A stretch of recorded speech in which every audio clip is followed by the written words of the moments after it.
capítulo 2, versículos de 23 a 25. Evangelho de João, capítulo 2, 23 a 25. Os apóstolos Fábio e Cláudia Bud estão chegando de Israel, justamente hoje. Ainda é aquela viagem, tem aquela questão do fuso horário, vão encontrar a família, tudo, eles não estarão conosco, mas eles já voltaram e com certeza na bagagem espiritual trouxeram muita revelação, muita unção, muita novidade de Deus. Eu creio que pela agenda, vou confirmar aqui, é reunião de gerações essa quarta-feira, é isso?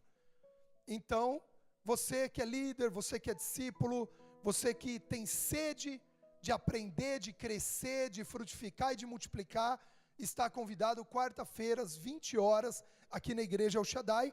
Esse comunicado vai sendo aperfeiçoado aí pelo e-mail e pelas redes sociais, mas provavelmente nós teremos a nossa reunião de gerações, e eu, se fosse você, não ficava de fora, né? Eles vão estar com essa unção fresca, com esse óleo fresco de Israel, para derramar sobre as nossas vidas em nome de Jesus, amém?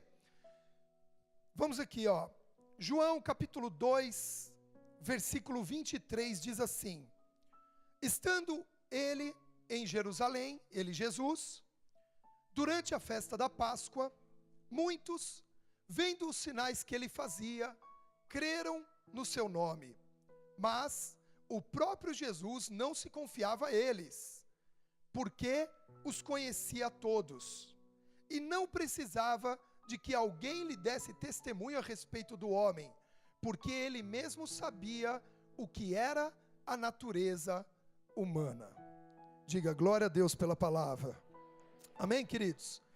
Segundo essa palavra, esses 3 versículos que nós acabamos de ler, existem pessoas em que Deus não deposita confiança. Sério isso? É sério ouvirmos isso?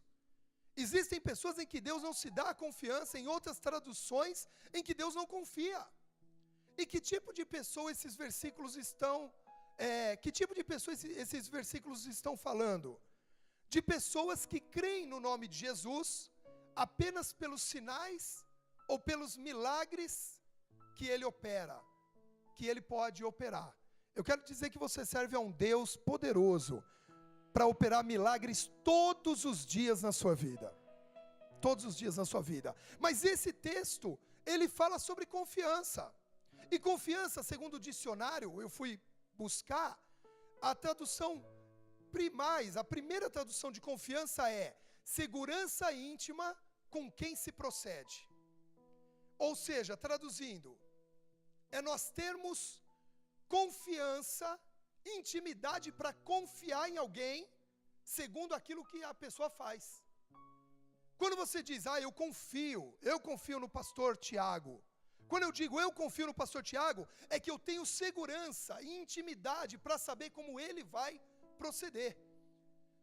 E a Bíblia está dizendo que Jesus, em algumas pessoas, não confia nesse procedimento, porque a fé dessas pessoas está totalmente vinculado àquilo que Deus pode fazer, aquilo que Deus opera como milagres e sinais. Então muitos viram os sinais de Jesus, porque a Bíblia diz que todos que se achegavam a Jesus eram curados, eram libertos, todos. A Bíblia usa essa palavra todos. Então as pessoas começaram a crer nele. As pessoas começaram a ver que ele tinha algo que vinha da parte de Deus.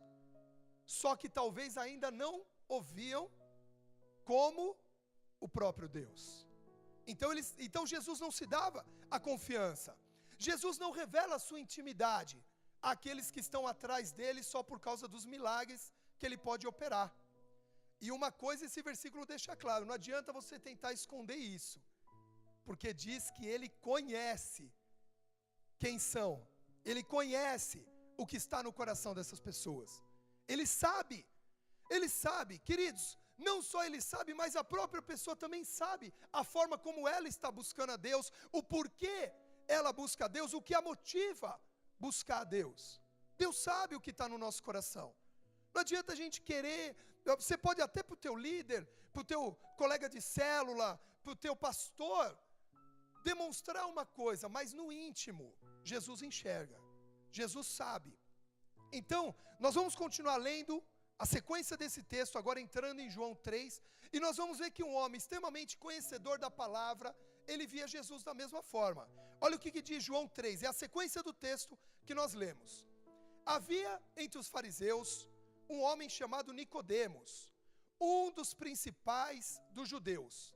Este de noite foi ter com Jesus e lhe disse: Rabi, sabemos que é mestre vindo da parte de Deus, porque ninguém pode fazer estes sinais que tu fazes, se Deus não estiver com ele. Olha só o que Nicodemos diz aqui. Olha, eu reconheço que você veio de Deus, porque você opera milagres. Eu reconheço que você veio de Deus, porque da sua vida produz sinais. Então, na verdade, ele ainda não via a essência de Jesus, mas ele via o que através de Jesus acontecia. E nós percebemos que essa muitas vezes é a visão da maioria das pessoas. Quando vem buscar a Deus, quando vem buscar Jesus, quando vem a uma igreja, ela expõe, ela expressa que ouviu o testemunho. Ah, mas eu ouvi falar que Jesus cura, eu ouvi falar que Jesus liberta, eu ouvi falar que Jesus restaura, eu ouvi falar que Jesus protege, então, eis-me aqui. E eu quero te dizer que não tem problema nenhum em você buscar todas essas coisas em Deus, porque Deus é poderoso para tudo isso. Mas Deus quer que você dê um passo a mais. Deus quer que você entre numa intimidade maior. Então aqui Nicodemos expressou isso. E aí olha só o versículo 4, o versículo 3, diz assim: a isto respondeu Jesus: em verdade te digo, que se alguém não nascer de novo, não pode ver o reino de Deus. Você percebe que Jesus ignora o que Nicodemos falou. Nicodemos diz: eu sei que você é de Deus, encheu a bola de Jesus, né? Eu sei que você é de Deus, é um homem ungido, opera milagres, não tem como não ser de Deus com tantos sinais que você faz aqui nesse lugar. Jesus, queridos, ignorou esses elogios, porque ele precisava abrir os olhos de Nicodemos e mostrar a verdadeira essência do que era a presença dele naquele lugar. E ele diz: Nicodemos, em verdade te digo que você tem que nascer de novo. E por que Jesus usa essa expressão nascer? E aí eu fiquei pensando quando nasce uma criança, forma física, né? No plano natural. A criança quando nasce, ela nasce de uma intimidade extrema com a mãe. Quantas são mães aqui? Levante sua mão. Você teve essa experiência. A criança fica ali 9 meses, dentro de você, e gerando, e se relacionando de uma forma miraculosa, é um milagre da vida, e vai gerando e vai crescendo, e daqui a pouco essa criança nasce de uma intimidade extrema. E aí quando essa criança nasce, o médico pega, a criança começa a chorar, e eu já vi muitos casos desses, um dos meus filhos foi assim, a criança chora, e aí passa para o pai, porque o pai está ansioso em pegar a criança. No nosso caso a gente ora lá mesmo, né? Os médicos param tudo, a gente ora, abençoa e tal, e a criança continua chorando, mas a hora que encosta na mãe, olha o teu filho, para de chorar, é intimidade, é relacionamento. Então quando Jesus chega para Nicodemos e diz: Nicodemos, você precisa nascer de novo no Espírito, Jesus está dizendo para Nicodemos: Nicodemos, a intimidade de Jesus é tudo. A intimidade com o Espírito é tudo. Como uma criança sente aquela intimidade com a mãe, você precisa sentir comigo. É isso que faz toda a diferença. E aí continua, né, o diálogo entre eles. E aí Nicodemos, lógico, preso ali nos conceitos religiosos que ele tinha, ele começa a ficar meio perdido com essa palavra de Jesus. Ele não consegue, talvez eu consegui hoje fazer essa relação com o nascimento natural, porque eu fiquei estudando, pensando. Mas imagina você na frente de Jesus, e Jesus te dá uma resposta enigmática dessa. Na hora Nicodemos não entendeu. E aí diz aqui, versículo 4. Perguntou-lhe Nicodemos: como pode um homem nascer sendo velho? Pode porventura voltar ao ventre materno e nascer segunda vez? Respondeu Jesus: em verdade te digo, quem não nascer da água e do Espírito não pode entrar no reino de Deus. O que é nascido da carne é carne, e o que é nascido do Espírito é Espírito. Não te admires de eu te dizer, importa-vos nascer de novo. Aí ele começa a esclarecer para Nicodemos. Ele diz assim, versículo 8: o vento sopra onde quer, ouve a sua voz, mas não sabes de onde vem, nem para onde vai. Assim é todo aquele que é nascido do Espírito. Então o que acontece nessa hora? Nicodemos está em dúvida, ele fica perguntando, mas como é que eu vou nascer de novo? Eu já estou velho, eu vou voltar para a barriga da minha mãe para poder nascer? E aí Jesus fala, em verdade te digo, se não nascer da água, não nascer do Espírito, nós já fomos ministrados pela palavra, pelo batismo, não tem como entrar no reino de Deus. E ele vai falando do reino para Nicodemos, até uma hora que ele explica, e fala assim, deixa eu te explicar. Quem é nascido do Espírito, para de andar segundo o seu próprio conceito, segundo o seu próprio entendimento, e segundo as suas emoções. Porque a maioria dos seres humanos, principalmente aqueles que não conhecem a Jesus, alguns ainda dos que já conhecem, a tendência é que as suas ações, as suas palavras e as suas reações sejam baseadas nas emoções. Ou seja, na hora da raiva, libera aquela palavra. Na hora da angústia, libera outra palavra. Na hora do medo, libera outra palavra. Ou seja, no momento de emoção, normalmente tomamos as decisões, liberamos as palavras. E aí Jesus começa a falar para ele, deixa eu te explicar. Não é a intimidade, a evidência que alguém tem intimidade com Deus é a sua vida, decisões, atitudes serem guiadas por Deus, e não mais pela razão só e pela emoção. Nós não deixamos, por caminhar com Deus, de sermos seres racionais. Não deixamos. Nós somos inteligentes, eu estou diante de um povo inteligente. E sabe o que para mim caracteriza que você é uma pessoa inteligente? Onde você está domingo de manhã? Você escolheu a melhor parte. Você já despertou de que existe algo bom, especial para a tua vida. Então, nós temos a razão, nós não vamos perder nossas emoções. E eu quero dizer que emoção é necessidade também do ser humano, porém não vamos mais ser guiados por isso. E Jesus está falando intimidade é isso. Intimidade é conhecer a vontade de Deus a ponto de você não se deixar mais levar por qualquer vento de emoção, por qualquer doutrina de razão e acabar se perdendo daquilo que é a essência. E aí o diálogo continua. Que Nicodemos ele ficou intrigado com aquela fala de Jesus. Versículo 9. Então lhe perguntou Nicodemos, terceira vez que ele pergunta, como pode suceder isto? Olha só, que apesar de Nicodemos ser um homem instruído, ser um homem culto, ser um dos principais da religião da época, ou seja, tinha conhecimento religioso, tinha conhecimento das leis, ele não conseguia despertar, abrir a sua mente para aquilo que Jesus estava falando. E aí diz aqui, no versículo 9, acudiu Jesus. Aí Jesus já não respondeu mais. Até então, apóstolo, ele estava respondendo. O verbo muda para acudir. O que quer dizer acudir? Salvar, ajudar, livrar. Começou, acho que, a entrar ali uma angústia no coração de Jesus. Falou, eu preciso livrar esse homem. Ele precisa entender o que eu quero e o que eu tenho para a vida dele. E Jesus foi na direção daquele homem já acudi-lo. Já não era mais explicar, não era mais responder, mas era salvar. Do que é que Jesus precisava salvar Nicodemos?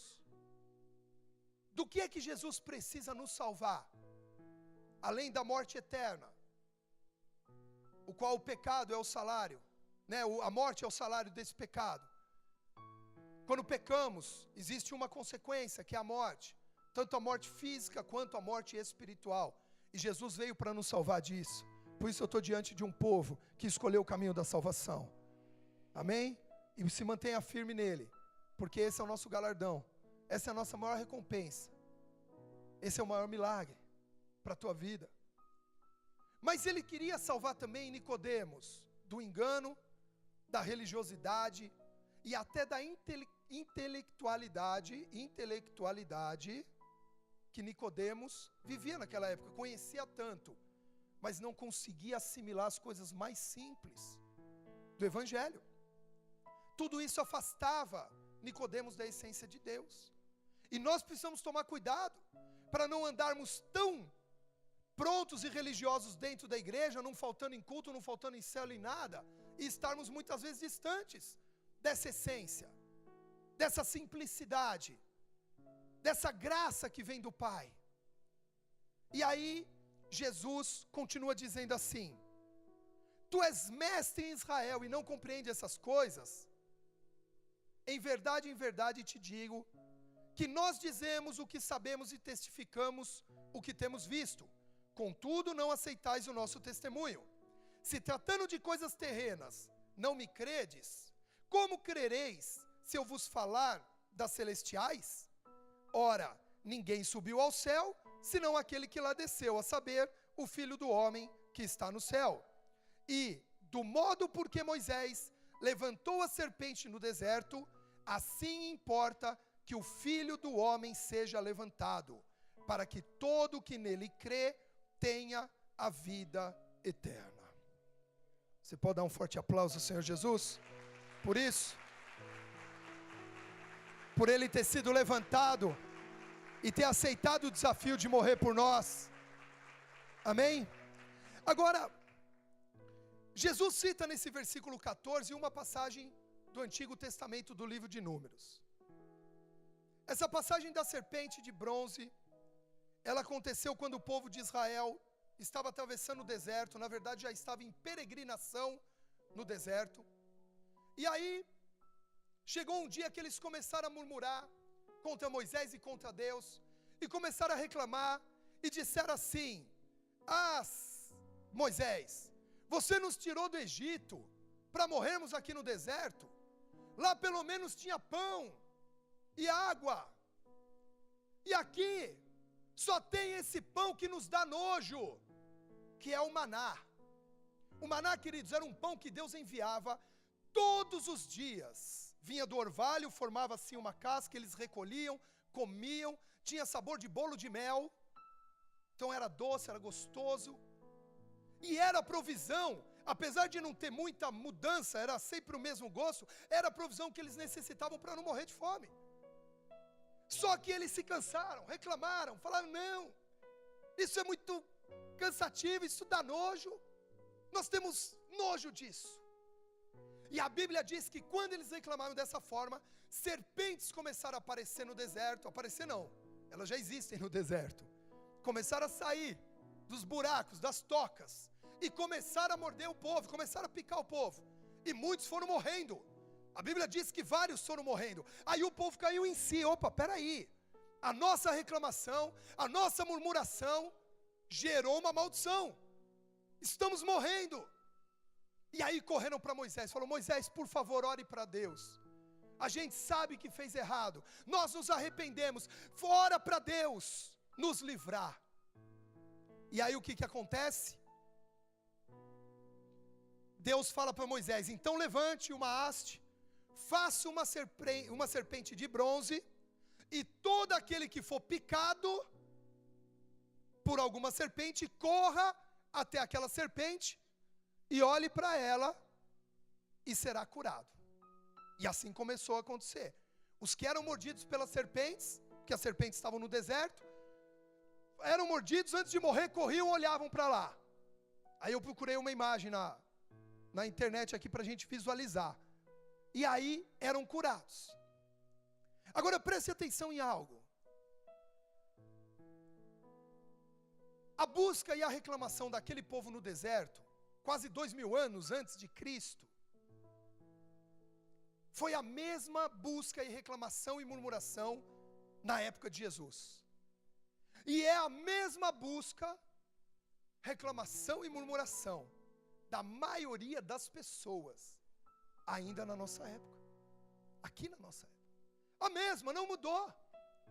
Eles estavam reclamando porque não tinham pão, porque não tinham água, porque não tinham isso, porque não tinham aquilo, e o que tinham eles já estavam enjoados. Ah não, esse arroz e feijão todo dia eu já estou enjoado. Será que Deus não pode mudar esse prato aqui? A mesma reclamação, se a gente avaliar, é a mesma de 2000 anos atrás. E aí, em João 6, um pouquinho mais para frente nesse livro, a Bíblia descreve um dos mais surpreendentes milagres que já existiram, a multiplicação dos pães e dos peixes. Quantos conhecem essa história da multiplicação dos pães e dos peixes? A maioria de nós conhece. Já tirou, eu ia falar, pode tirar agora. É só para você poder visualizar como é que funcionava. Nós vamos entender mais para frente o que era aquela figura. Porque é estranho, né? Deus mandar fazer uma figura de serpente, né? Mas nós já vamos entender. E aí, Jesus, veja que essa murmuração lá do povo no deserto foi lá, 1000 e tantos anos antes de Cristo. E aí, de repente, no tempo de Jesus, o povo senta para ouvir Jesus, e Jesus ministra incansavelmente, vai trazendo a revelação do reino a toda aquela multidão. Ele tinha esse espírito incansável. A gente muitas vezes fala, né, o apóstolo René tem essa força, esse vigor incansável, ele começa a ministrar, não para mais. Você vai para Jerusalém, é uma ministração atrás da outra. No Mir, eu lembro quando eu fiz o meu reencontro, em 99, lá no Mir, tinha que fazer a escola de líderes para ter o reencontro. E não tinha escola de líderes só em Manaus. Então ele deu a escola de líderes em um dia para a gente, intensiva. Começou às 8 da manhã e terminou às 4 da manhã do outro dia. E ele não parou, quem parava era a gente. Ia no banheiro, voltava, aí a turma lá começou a distribuir bolachas, a próprio Mir ia passando bolacha, água e sal, bolacha doce, água para todo mundo, e a gente comendo e ouvindo. Ele das 8 da manhã às 4 do outro dia, ministrando sem parar de falar, só tomava água e ministrava. Da onde vem essa unção? De Jesus, e essa unção vai vir sobre a tua vida também. Em nome de Jesus, você vai ser incansável diante dos teus desafios, diante dos teus problemas e diante de uma multidão que vai se multiplicar no teu ministério. Se você recebe, pode dar um forte aplauso. Dê um grito de júbilo ao Senhor. Amém? Então o que acontece? E aí, Jesus nessa unção incansável, ministra, e daqui a pouco ele vê que aquela multidão já está há muito tempo com ele. E ele diz assim, bom, esse povo já está há muito tempo, sem comer nada, eu não quero despedi-los agora, para que eles não voltem pelo caminho e desfaleçam de cansaço, porque não comeram. Nós precisamos alimentar esse povo. E aí os discípulos, você conhece a palavra, como, Senhor? Quanto de dinheiro não bastaria para comprar pão para essa multidão toda? Nós não temos, não trouxemos, não estamos preparados para isso. Mas Jesus insiste e fala, nós vamos dar de comer esse povo. O que vocês têm aí? Aí você conhece, temos 5 pães, 2 peixes. E aí diz que Jesus parte e começa a dar para cada um dos 12 dele, e cada um começa a dar para outros, e aí vai se multiplicando. Quando vê, todos comeram. Quando vê, todos se fartaram. A Bíblia diz que eles se fartaram, ou seja, comeram o suficiente e ainda recolheram 12 cestos cheios. Depois a Bíblia descreve um segundo milagre como esse, de uma segunda multiplicação de pães e peixes, e aí uma outra multidão alimentada. Na primeira 5.000 homens, na segunda 4.000 homens, fora mulheres e crianças. Então, um milagre extraordinário. E aí diz que terminou esse milagre da multiplicação, Jesus se retira para orar e diz para os discípulos dele, pegue o barco e atravesse para o outro lado. Vamos voltar para Cafarnaum. E eles pegam o barco. No meio da madrugada, Jesus vai ter com eles. De que forma? Andando sobre as águas. Sinais sobrenaturais, queridos. Situações que a gente às vezes olha e fala, meu Deus, isso é possível? Tudo é possível que crê. E aí diz que Jesus encontra com eles, você conhece essa história também, eles ficam assustados, é um fantasma. Pedro, se é o Senhor eu vou até aí, Pedro sai andando, afunda, Jesus salva, aquela história toda, e eles chegam do outro lado. Quando o povo que comeu, o povo que se fartou, viu que Jesus não estava, viu que os discípulos deles não estavam, e eles viram um barquinho indo para o outro lado, eles pegam os barcos, vão tudo atrás, outros vão por terra, e eles correm até encontrar Jesus. Quando eles encontram Jesus, eles, Senhor, onde o Senhor estava? Nós estávamos desejosos de te encontrar novamente. E aí Jesus diz assim, a Bíblia diz, Jesus conhece o ser humano. Jesus me conhece, Jesus te conhece. Olha para a pessoa que está do seu lado, bem nos olhos dela. Diga assim, Jesus te conhece, meu irmão. Ele te conhece. Olha para a pessoa do outro lado, você tem que falar isso com ênfase. Jesus te conhece.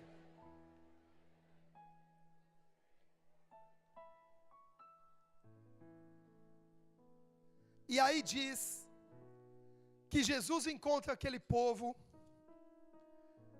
e em João 6, versículo 26, responde dessa forma. Porque o povo fala assim, como é que o senhor chegou aqui?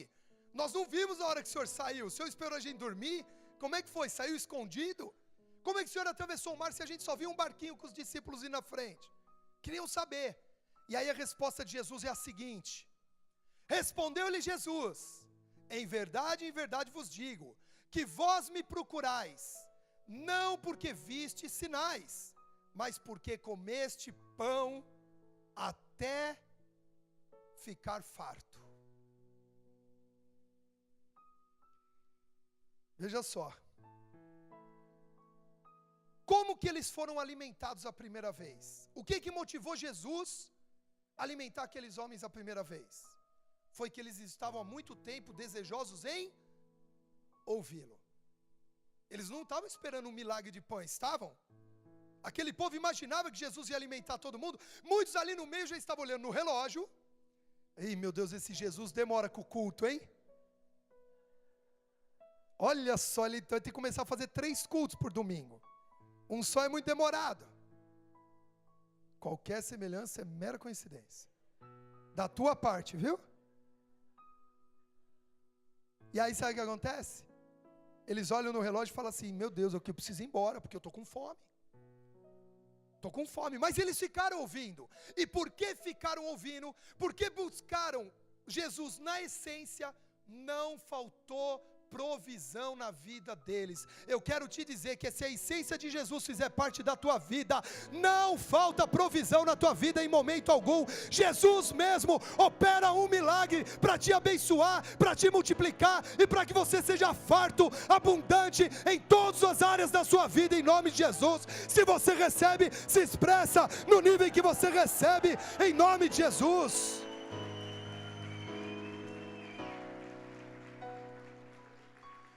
Quando buscamos estar junto com Deus, com Jesus, Ele mesmo nos alimenta. Jesus disse, não andeis ansiosos pelo que comer, pelo que beber, pelo que vestir. É o mundo que tem que correr atrás dessas coisas, você não. É isso que Jesus diz, Mateus 6, 33. 30 em diante ali, todo aquele, de Mateus 6. Eu falei 33, é só o último, né? Mas é todo o começo daquele capítulo. Jesus fala, não ande ansioso. Não corra atrás disso, quem tem que correr atrás disso é o mundo, porque não crê em mim. Você crê em mim, você não precisa ficar ansioso não, eu te alimento. Jesus disse isso. Se fosse no dia de hoje, Ele diria, não andeis ansiosos em como pagar suas contas. Não andeis ansiosos em como se livrar das dívidas. Não andeis ansiosos pelo aumento do teu salário, ele virá. Ainda bem que 2 concordaram comigo. Ele virá. É que alguns já estão esperando há tanto tempo, né? Que luta na mente. Meu Deus, será que isso é real?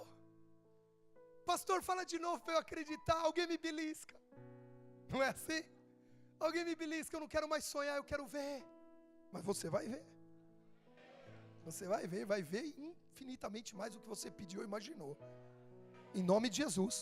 Então, por que eu estou falando isso, queridos? Porque tem algumas pessoas que já amadureceram no relacionamento com Deus. E buscam a Deus simplesmente porque o amam. Porque tem prazer na presença dEle. Porque a graça dEle basta.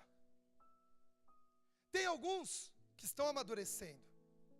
mas ainda buscam os sinais, ainda buscam os milagres,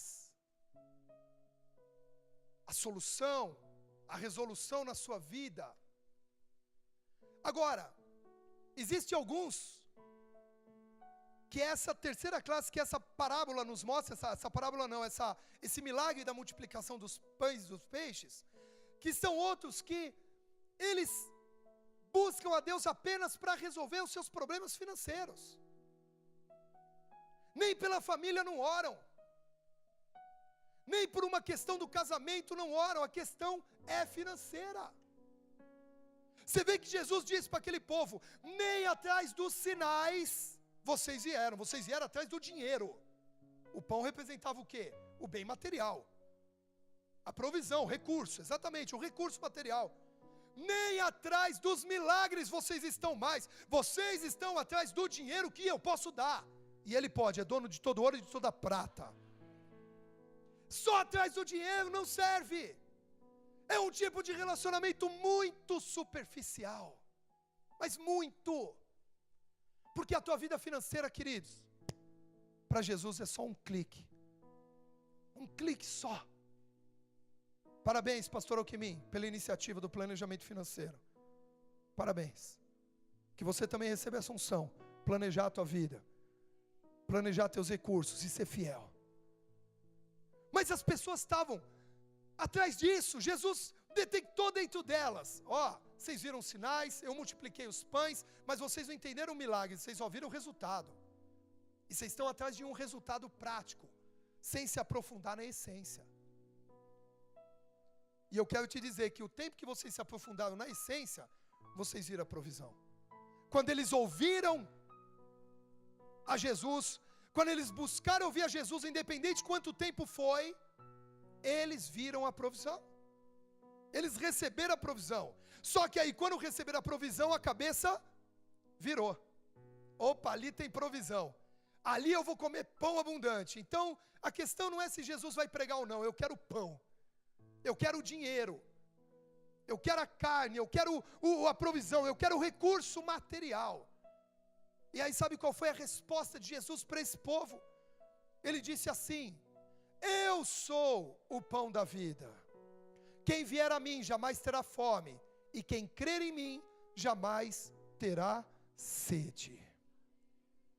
Jesus falou, queridos, é muito pouco se você só está atrás de mim por causa disso. Ele olhou aquele pessoal todo e falou: isso é muito pouco. O que eu tenho para você é muito mais. Eu sou o que você precisa. E hoje ele está dizendo aqui na igreja El Shaddai, nesse culto da manhã: eu sou o que você precisa. Eu tenho tudo o que você precisa. Então simplesmente sou eu. O nome dele é Eu Sou. Simplesmente eu sou. Amém? Ele diz, né? Vocês vieram atrás dos pães, vocês vieram atrás do recurso, mas deixa eu ensinar algo para vocês. João 6:27 diz assim: trabalhai não pela comida que perece, mas pela que subsiste para a vida eterna, a qual o Filho do Homem vos dará, porque Deus o Pai o confirmou com o seu selo. Quantas pessoas hoje ainda correm atrás desse pão que perece? Dessas coisas são passageiras. Não quer dizer que não são necessárias.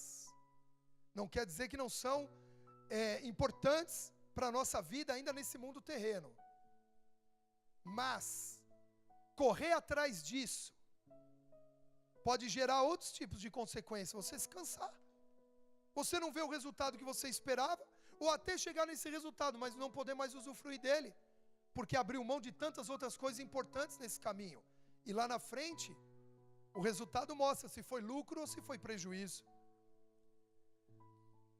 Correm atrás de uma profissão, de salários, status, riquezas, a falar da tão conhecida felicidade. Correm para as igrejas em busca de milagres, curas, bênçãos, alívios para os seus problemas. Aí a pergunta é, já é a segunda que traz aqui, eu estou muito molhado, é isso?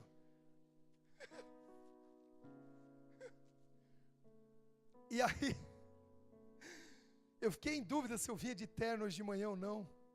Aí eu falei, eu vou. Vai que o apóstolo assiste lá da casa dele. Chega de Jerusalém e resolve assistir. Apóstolo, se eu estiver assistindo, te amo. Amém? E aí o que acontece? Quantos ainda estão correndo atrás disso? Agora a pergunta é, se assim nós procedermos, Deus não vai mais operar milagres? Deus vai parar de operar milagres se a gente vier só atrás disso? Não. Ele continua operando milagres. Tanto que ele multiplicou a primeira vez, o povo foi atrás do pão, ele multiplicou de novo. Ele continua operando os milagres. Jesus não para, ele continua curando, ele continua aliviando as pessoas, ele continua abençoando a todos que se aproximam dele. Todos. 10 leprosos se aproximaram, ele curou os 10. Um só agradeceu, mas os 10 foram curados. Ele continua fazendo isso. Os milagres, queridos, são uma forma de aproximar as pessoas de Cristo. E eu quero dizer que a tua célula vai ser um canal de muitos milagres. Milagres, curas, sinais, respostas proféticas da tua palavra como líder vão ser liberados sobre a vida dos discípulos.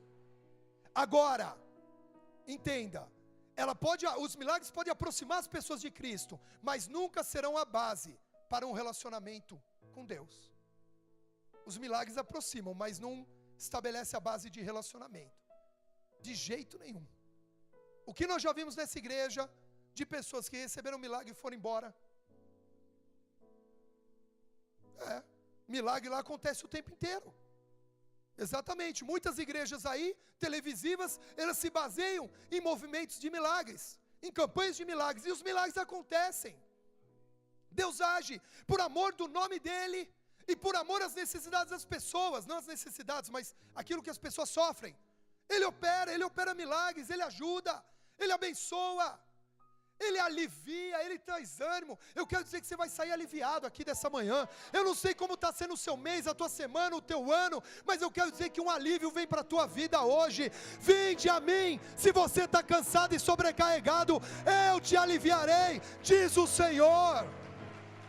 Pode aplaudir para Ele.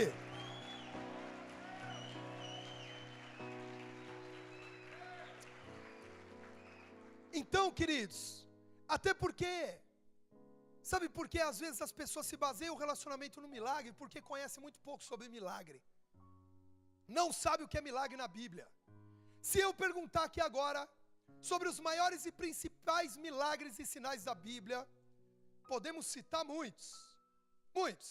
Por exemplo, eu vou citar uns aqui. Vamos fazer uma varredura pela Bíblia, mas alguns. Abraão e Sara serem pais com 99 e 90 anos respectivamente. É um milagre ou não é? Sim ou não? Quem crê que isso é possível? Ai, Jesus, me ajuda. Essa é a verdade, ninguém levantou a mão, é assim mesmo. 99 e 90 anos. Tiveram um filho, o filho da promessa. Milagre. O mar vermelho se abrir para a travessia do povo.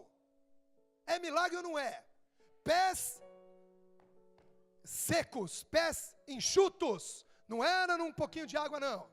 Já contei essa história para vocês? Sim ou não? Do pouquinho de água? Sim ou não? Então vou contar. Tinha um palestrante motivacional, que eles dão curso em empresa, e ele era ateu.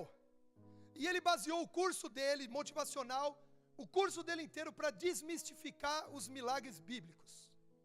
Para acabar com os milagres bíblicos. E aí ele chegou nesse milagre do Mar Vermelho. E aí ele disse assim, olha, esse milagre não aconteceu.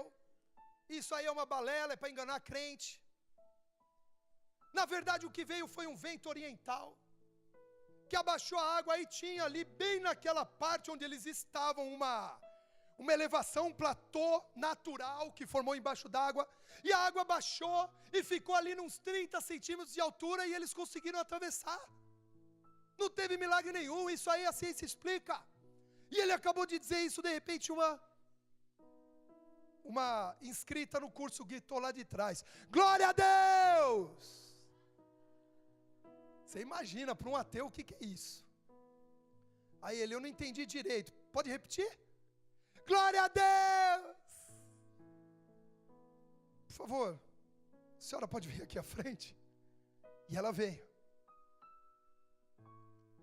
Eu acho que ou você dormiu na minha palestra, ou você estava distraída, mas você não ouviu o que eu disse.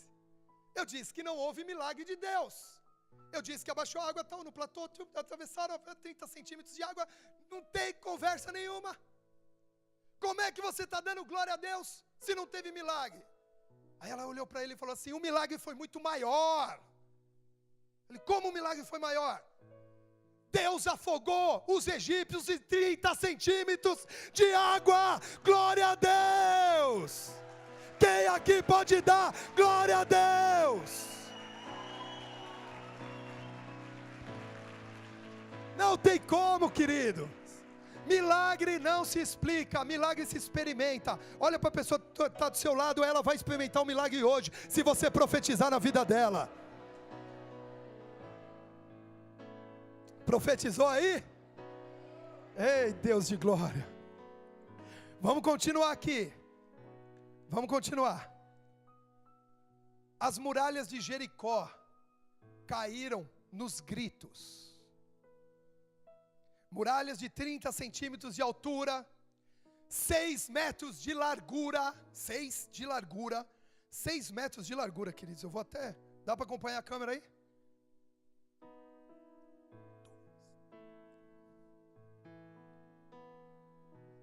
Daqui até a ponta da escada ali era a largura da muralha. A Bíblia não, mas a história conta que eles construíram casas. As muralhas tinham casa em cima dele. E essas muralhas caíram no grito. Sabe no grito?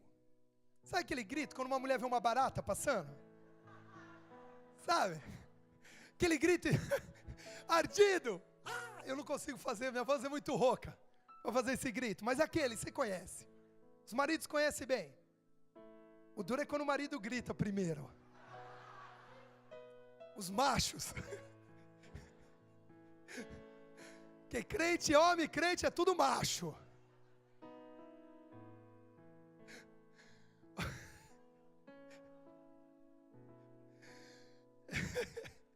Então, queridos, caíram no grito. Você conhece a história? Vamos dar voltas ao redor de Jericó. Cada dia dá uma volta, no último dia dá 7 voltas. Quando as trombetas tocarem, todo o povo gritará e as muralhas vão cair. Tinha uma palavra profética liberada nessa direção. E sabe o que aconteceu? As muralhas caíram.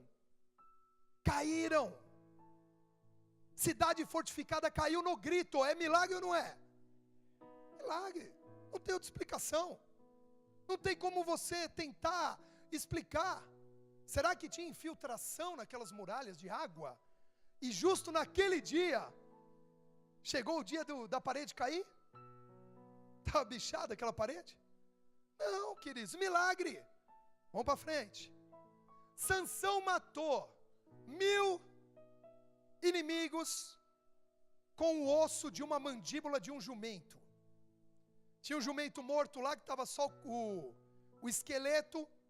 E aí Sansão era um homem forte, o poder de Deus estava sobre ele. E ele foi levantado como juiz para livrar pela mão forte Israel dos inimigos. E aí diz que ele pegou a queixada daquele jumento. Lógico que é um osso duro, o nosso já é, imagina, de um jumento. Pegou aquela queixada e bateu em 1000.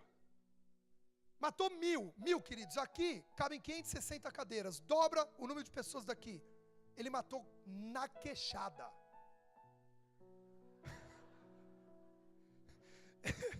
Ele matou na queixada. Cada uma era um que caía, 2 ou 3.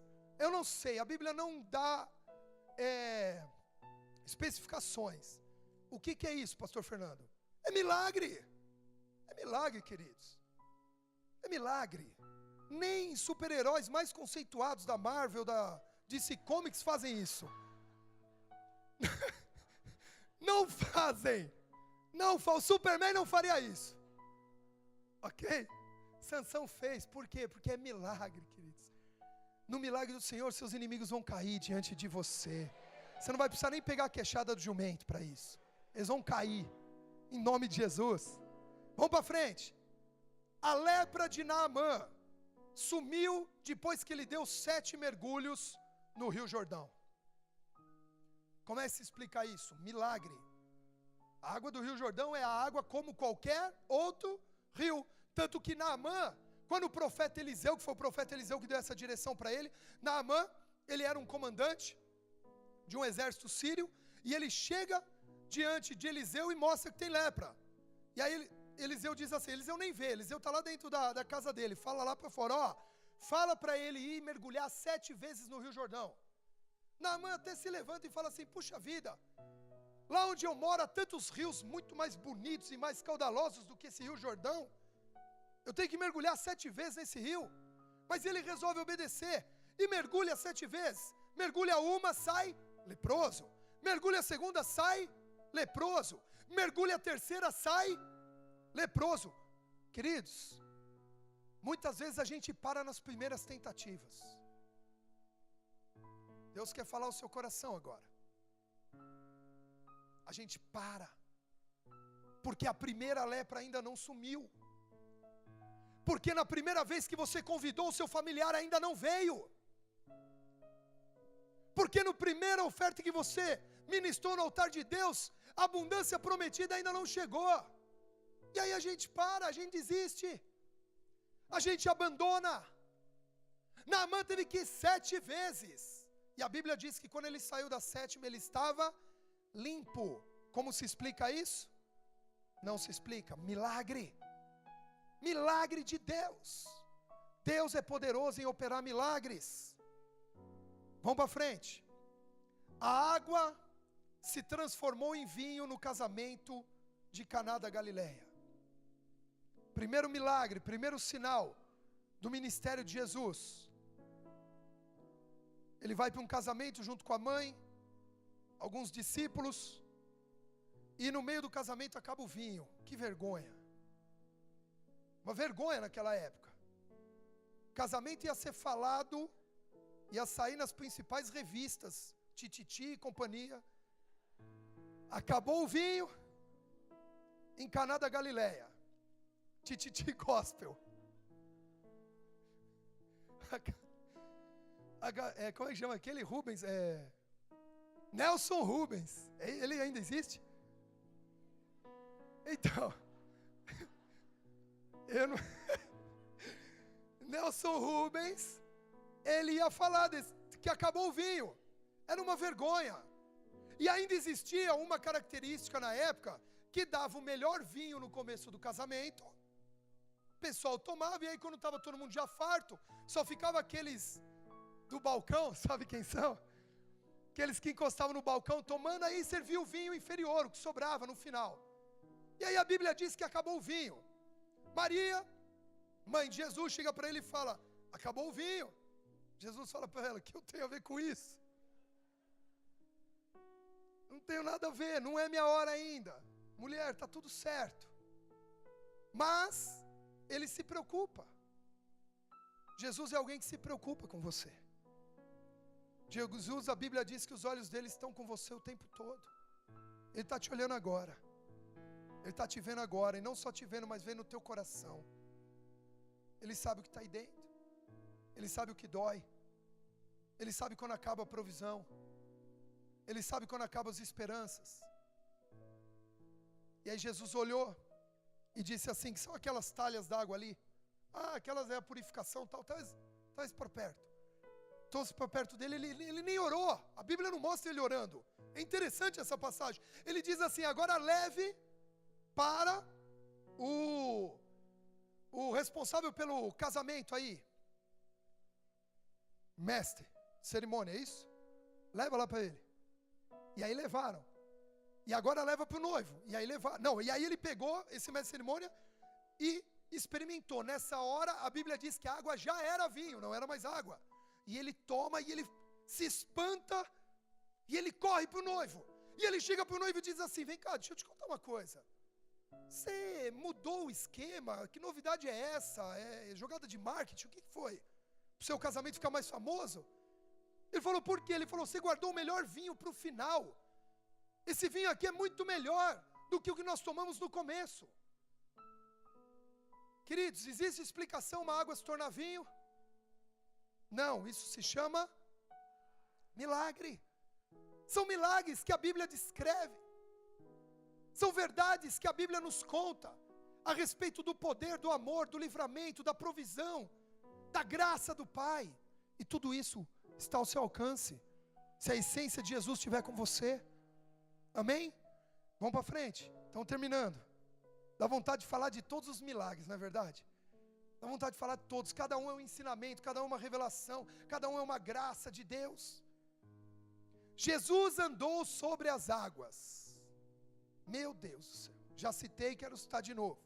Milagre, como é que alguém anda sobre as águas? Não anda, você boia no máximo. Você flutua. E a maioria das vezes afunda. Você boia um pouquinho. Você já tentou no mar boiar? Você começa a boiar, a primeira marola, não é nem onda, que vem, você já cai, né? Imerge. Então o que nós estamos vendo? Milagre. Alguém andar, Jesus andou sobre as águas e foi até o barco. Normalmente, o mar da Galileia, à noite, ele é agitado. Então não é que Jesus estava andando num lugar, reto e plano, como eu estou andando agora. Aqui está fácil, ó. Um espelho d'água, muito obrigado. Eu estou com os consultores aqui nessa manhã. Está enriquecendo o negócio. Eu preciso anotar isso para pregar à tarde. E aí, um espelho d'água. Andando. Não era um mar agitado. A Bíblia diz que estava agitado. E Jesus veio andando sobre aquelas águas. É um milagre, queridos. É um sobrenatural de Deus. Tanto é milagre, tanto não é comum, porque milagre é uma coisa incomum, que os discípulos viram que alguém estava chegando, e como são machos, que eu já falei aqui, gritaram. Os 12 gritaram, é um fantasma.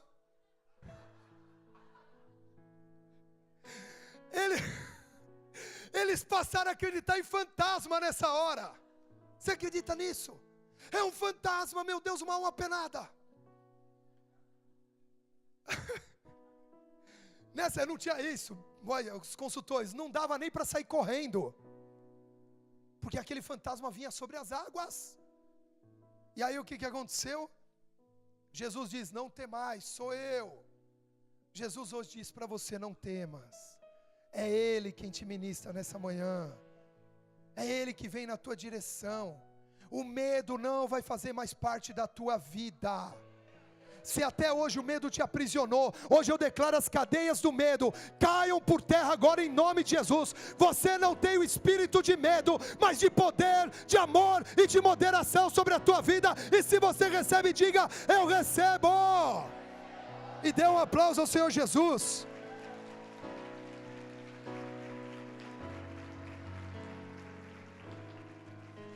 E aí, andou sobre as águas, isso se chama milagre. E aí Lázaro ressuscita depois de 4 dias já morto, cheirando mal, começando em estado de decomposição, putrefação. Já estava estragando. E ele ressuscita e volta a viver. E a Bíblia diz que ele vive ainda. Não hoje. Ele viveu naquele tempo. Naqueles dias. Senão era outro milagre. Amém? Milagre. Ressuscitou. Jesus foi lá, olhou para os céus e disse, obrigado, Senhor, por o Senhor ter me ouvido. Lázaro, sai. Vem. E Lázaro foi, pulando, né? Todo enfaixado, uma múmia. Todo embalsamado, foi pulando. E aí ele disse, agora alguém ajuda esse homem, eu já fiz um milagre, pelo amor de Deus. Desata ele aí. Está lá. Lázaro ressurreto. Jesus disse, eu sou a ressurreição e a vida. Você crê? Pode aplaudir, quer aplaudir, pode aplaudir. É Ele.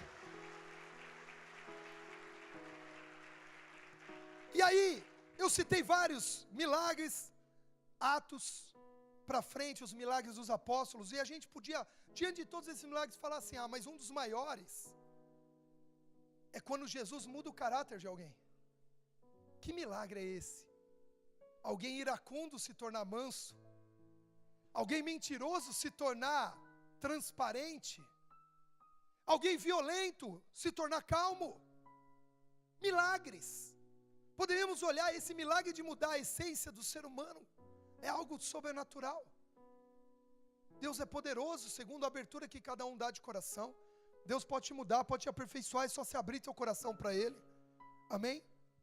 Mas, queridos, os 3 mais importantes milagres da Bíblia, e todos eles estão relacionados com a vida de Jesus e não com o seu poder.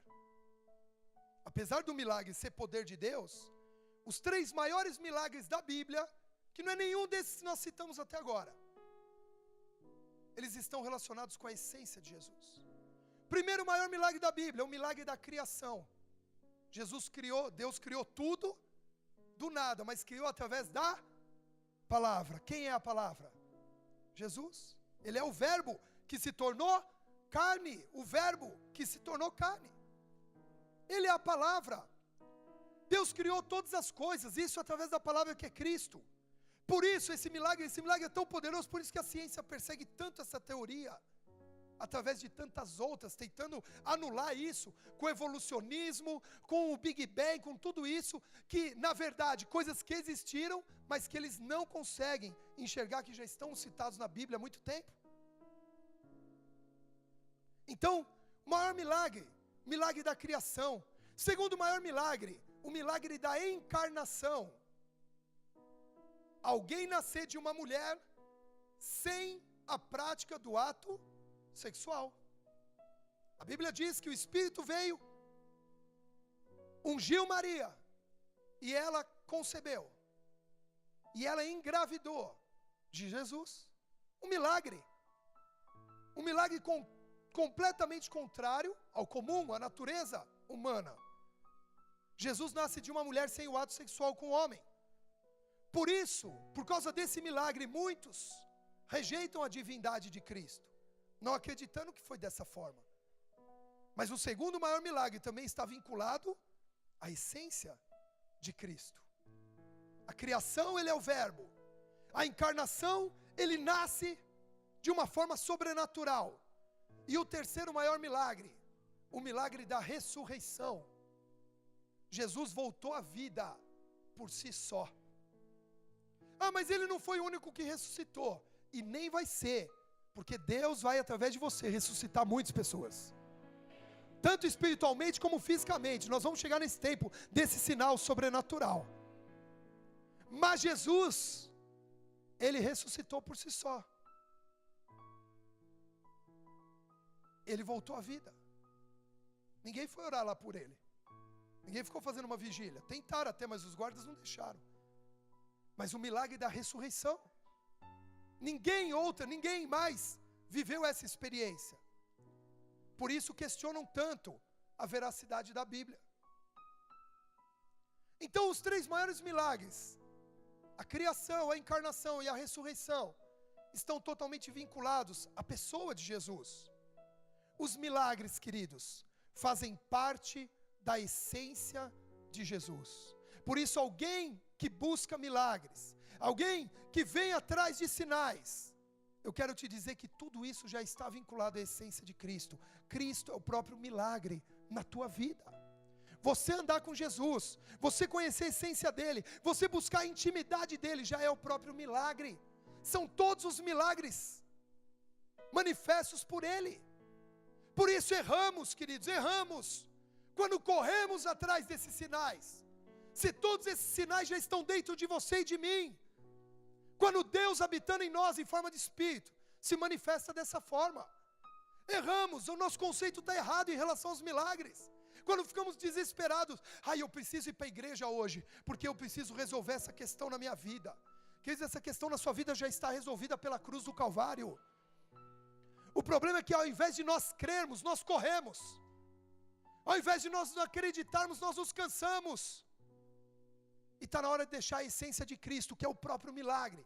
Os milagres todos estão vinculados à essência dele, se manifestar em nós. E essa manhã é uma manhã de milagres, nesse lugar. Deus não ia falar de milagres nesse lugar, se Ele não quisesse operar poderosamente na tua vida. Ele quer, mas Ele não quer você correndo atrás só disso, não. muito menos atrás das questões financeiras, que tiram o entendimento, que roubam o foco. Nicodemos, o Senhor é de Deus, porque opera sinais. Jesus falou, Nicodemos, você também pode ser de Deus, nasça de novo. Mas o Senhor opera sinais, Nicodemos, nasça de novo. Mas eu preciso de sinais, Nicodemos, nasça de novo.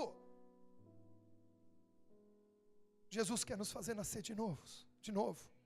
Você já nasceu no Espírito, mas hoje nasce em nós o entendimento, a compreensão do que Deus pode realizar. Queridos, por isso, os milagres fazem parte da essência de Jesus, por isso Ele não deixa de operar em nossas vidas. Por isso, como eu disse, hoje Ele vai operar nesse lugar, Ele vai curar, Ele vai restaurar a fé, Ele vai trabalhar nos corações que estavam desistidos. Você sabia que ânimo é um milagre também, né? É um milagre da parte de Deus, porque o mundo trabalha o tempo inteiro para te desanimar. Nós necessitamos desse milagre todos os dias quando nós acordamos. O milagre do ânimo, da perseverança, do indesistível. Esses milagres estão na essência de Cristo. Jesus, Ele teve ânimo, mesmo o pastor Fred ministrou aqui a angústia de Jesus semana passada. Ele teve ânimo diante dessa angústia, Ele teve perseverança, Ele foi indesistível. Essa essência precisa viver em nós. Porém você precisa saber hoje em que classe de seguidores você se encontra. Aqueles que simplesmente o buscam, independente da necessidade ou situação que passam, já de um relacionamento maduro. Eu não venho na igreja pelo que eu estou passando. Não estou falando só eu, estou falando a pessoa, né, falando. Não pode vir na igreja só pelo que passa, só pelo que necessita.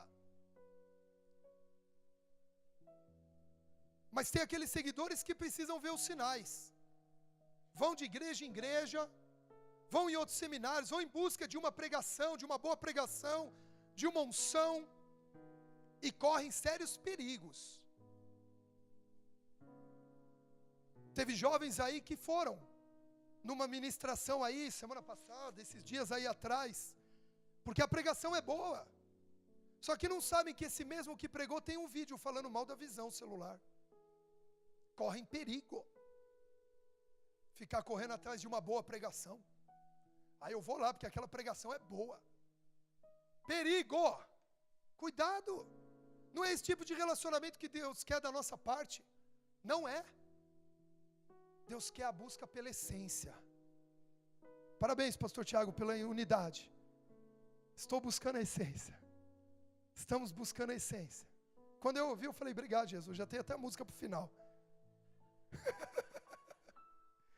A não ser que Deus falou outra coisa contigo, eu recebo. Amém? Então, qual tipo de seguidor somos hoje? Aquele que simplesmente busca, independente da necessidade ou situação, ou seja, já amadureceu? Aqueles que precisam ver sinais? Ou aqueles que hoje só pensam em como resolver seus problemas financeiros? Como resolver, como enriquecer, como ter mais provisão? A Bíblia nos deixa claro que existem esses tipos de seguidores. E nós precisamos decidir.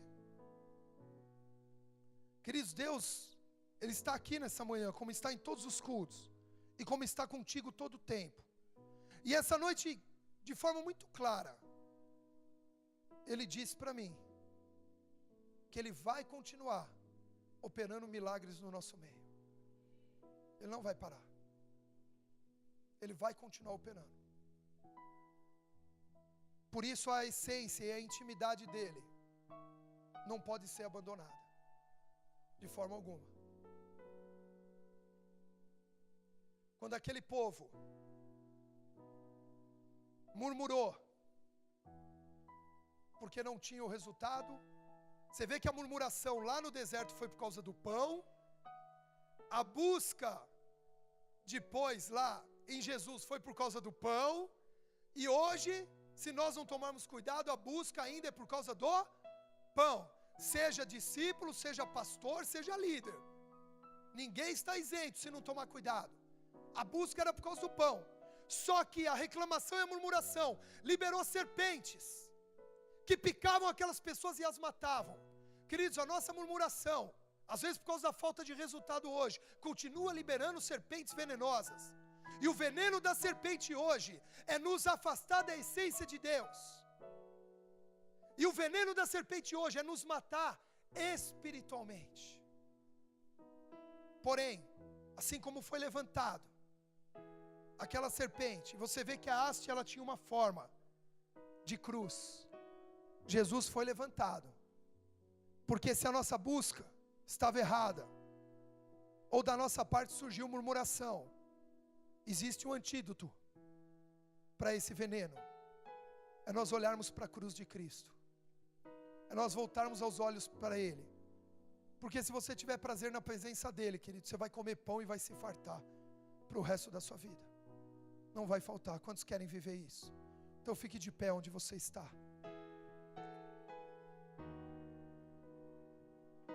Nós vamos voltar à essência da adoração. A essência é Jesus.